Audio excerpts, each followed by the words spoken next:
E ancora una volta molto duro il commento del presidente della regione Massimiliano Fedriga quando lo si incalza sulle polemiche attorno alla partita di calcio fra Italia e Israele, valida per la qualificazione ai mondiali, in programma il prossimo 14 ottobre. Il suo affondo punta dritto verso quella parte politica che a sua detta alimenta la narrazione di Hamas per pura propaganda. Sono convinto inconsapevolmente che ci sia una parte politica che sta però alimentando la propaganda di Hamas.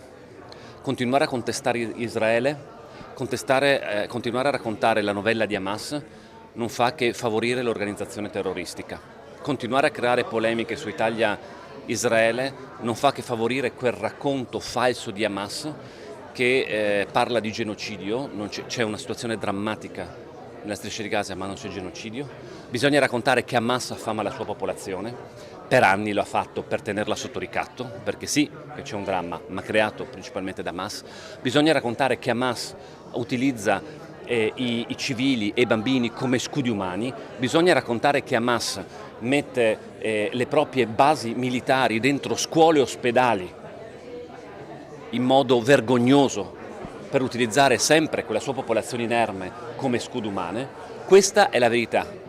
Dopodiché mi dispiace, mi sorprende, sono rammaricato che qualcuno si metta a disposizione anche in Italia per fare per un interesse partitico, politico ed altro a disposizione della propaganda di un'associazione di terroristi che ha prima di tutto responsabilità verso la propria popolazione, che ha utilizzato, ha ammazzato e continua a farlo. Una posizione sul tema arriva anche da Zero Calcare che con una propria locandina scrive "Show Israel the Red Card", mostrate a Israele il cartellino rosso, chiamando a raccolta il 14 ottobre alle 17:30 in Piazza della Repubblica a Udine, un movimento di protesta. Capitolo dei minori stranieri non accompagnati. Dopo la lettera inviata dal sindaco di Gorizia Rodolfo Ziberna ai ministri Piantedosi e Giorgetti e per conoscenza anche a Fedriga per affrontare normativamente la situazione, il governatore del Friuli Venezia Giulia si aspetta soluzioni a livello nazionale pur conscio che un cambio di passo non potrà arrivare nell'immediato. Non possiamo immaginare che sia il passo risolutivo.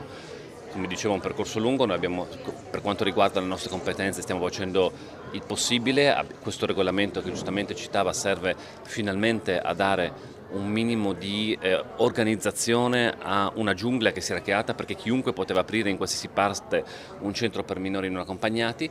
Oggi c'è il problema delle risorse, stiamo interloquendo col governo perché è un problema a livello nazionale e non regionale e ci auguriamo ovviamente che si trovino le coperture per rispondere non a una promessa futura ma a una promessa passata fatta a livello nazionale ai comuni che oggi si trovano in situazioni di estrema difficoltà dal punto di vista economico per quanto riguarda questo settore.